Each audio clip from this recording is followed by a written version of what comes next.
అది తెలియట్లేదు.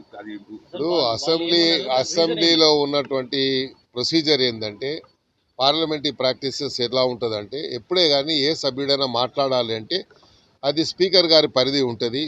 స్పీకర్ గారి పొడగట్టు అది. స్పీకర్ గారు ఎవరికి అనుమతి ఇచ్చినా కూడా ఆ అనుమతికి అనుగుణంగానే ఆ సభ్యులు మాట్లాడేటువంటి అవకాశం ఉంది.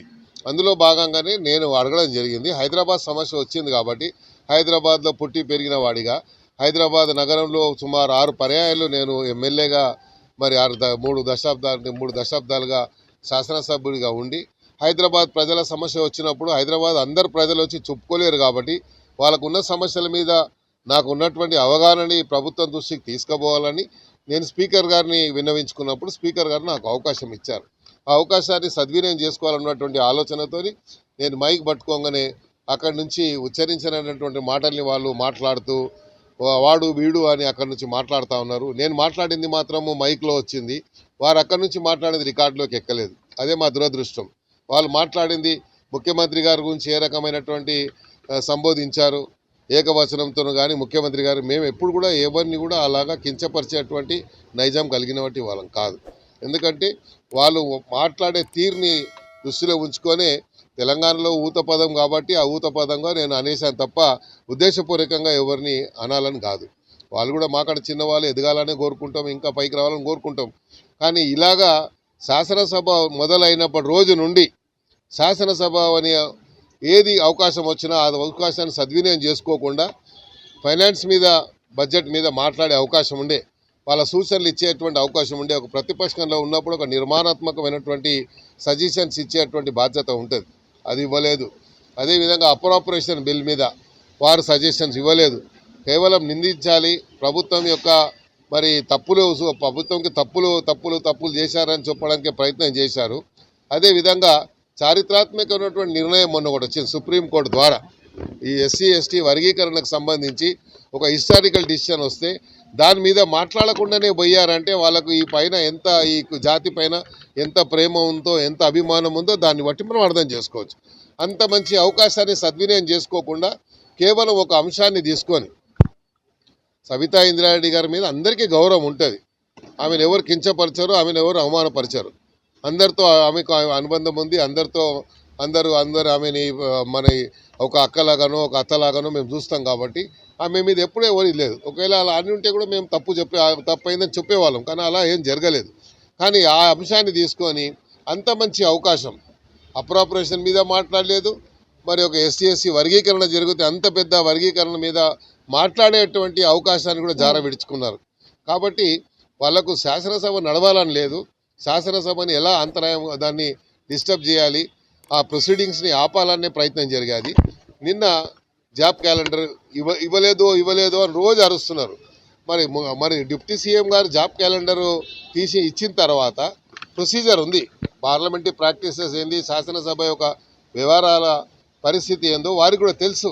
హరీష్ రావు గారు పార్లమెంటరీ మన శాసనసభ వ్యవహారాలు చూసినటువంటి వ్యక్తి, ఫైనాన్స్ మినిస్టర్గా ఉన్న వ్యక్తి. శాసనసభలో ఒక స్టేట్మెంట్ ఇస్తే ఆ స్టేట్మెంట్ మీద క్లారిఫికేషన్ ఉండయి.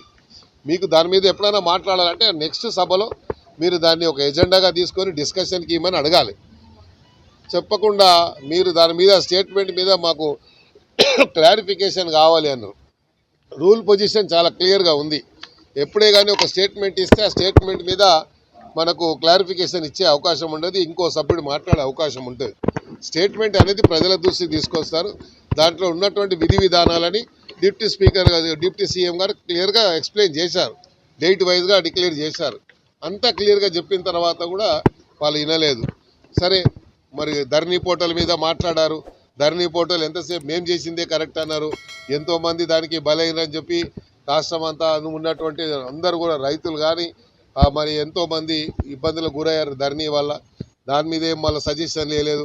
మేము చెప్పే ఒక కుందేలకు 3 కాళ్ళు ఉంటాయంటే 3 ఉండాలని, మేము పట్టుకున్న కోడికి 1 కాళ్ళు ఉందంటే 1 కాళ్ళు ఉందని, ఇవన్నీ కూడా కుంటి వ్యవస్థలు చేశారు తప్ప మరి నిర్మాణాత్మకంగా వాళ్ళు ఎక్కడ కూడా వివరించలేదు. అది చాలా దురదృష్టకరం. వాళ్ళ పార్టీకే అది ఇదవుతుంది. అదేవిధంగా నాకు అవకాశం వచ్చినప్పుడు నేను మాట్లాడుతుంటే వాళ్ళు మాట్లాడిన భాషకే నేను అలా మాట్లాడాల్సి వచ్చింది తప్ప వేరే ఏం లేదు. అందుకనే ఈ సభలో అన్ని అందరి యొక్క గౌరవం. ఎందుకంటే సభ అనేది, శాసనసభ అనేది కస్టోడియన్ ఎవరు అంటే స్పీకర్ గారు, దాని కస్టోడియన్. స్పీకర్ గారి మరి ఇచ్చిన అవకాశాన్ని నువ్వు ఎలా ఇస్తావని స్పీకర్ గారిని అడిగేటువంటి అధికారం ఎవరికి ఉండదు, ఏ సభ్యుడికైనా ఉండదు. మాట్లాడే అధికారం స్పీకర్ గారు ఇచ్చినప్పుడు స్పీకర్ గారికి అధికారం ఉంది కాబట్టి ఇచ్చారు. ఆ అధికారాన్ని ఆయన నాకు అవకాశం ఇచ్చారు కాబట్టి అవకాశాన్ని సద్వినియోగం చేసుకొని హైదరాబాద్ ప్రజల యొక్క వాణిని అందులో వినిపించాలని ప్రయత్నం చేశాను. దానికి వారు అడ్డుపడ్డారు కాబట్టి ఆవేశంగా మాట్లాడడం జరిగింది. దానికి మరి ఒకసారి కూడా నేను చెప్తా ఉన్నాను, ఇలాంటి వ్యవహారం మీరు చేయకూడదు. అవకాశం వచ్చినప్పుడు మీ అవకాశాన్ని తీసుకొని ప్రజల ముందు, ప్రజలకు కావాల్సినటువంటి ఇది గ్రేటర్ హైదరాబాద్ యొక్క బ్రాండ్ ఇమేజ్ ఉండే, నిన్న బ్రాండ్కి సంబంధించిన సమస్యలు ఉండే, అది మాట్లాడకుండా పోయారు. కాబట్టి హైదరాబాద్ పట్ల కానీ, దళితుల పట్ల కానీ, లేకపోతే ధర్నీ పట్ల కానీ, జాబ్ క్యాలెండర్ మీద కానీ జరిగినటువంటి ఎన్నో డిస్కషన్ల మీద ఎక్కడ కూడా భాగస్వామ్యాలు కాలేదు. కాబట్టి వీళ్ళకి అభివృద్ధి మీద దృష్టి లేదు, కేవలం అధికారం పోయింది అనేటువంటి ఒక ఆవేదన తప్ప. అధికారం ఉంటుంది, పోతుంది, కానీ అభివృద్ధి అనేది నిరంతరం కొనసాగేటువంటి ప్రక్రియ. ఆ ప్రక్రియని మీరు ఆపేటువంటి కుట్ర చేశారు కాబట్టి మేము అలా మాట్లాడాలి.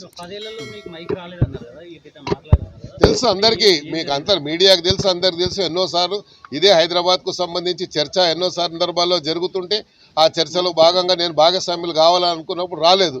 అందుకే చెప్పాను నేను గతంలో ఎప్పుడైనా కూడా హైదరాబాద్ సమస్య అంటే మేము చేతులు ఎత్తి హైదరాబాద్ డిస్కషన్లో మేము సిగ్నిటరీ కాకపోయినా, మా సంతకం లేకపోయినా మేము అడిగినప్పుడు ఇచ్చేటువంటి అధికారం స్పీకర్ గారికి ఉంటుంది. అలా ఎన్నోసార్లు ఇచ్చారు. కానీ మొన్న జరిగిన ఈ సంవత్సరాల్లో ఎక్కడ కూడా ఏ రోజు కూడా మాకు అవకాశం ఇవ్వలేదు. అంతకంటే దురదృష్టం ఉండదు.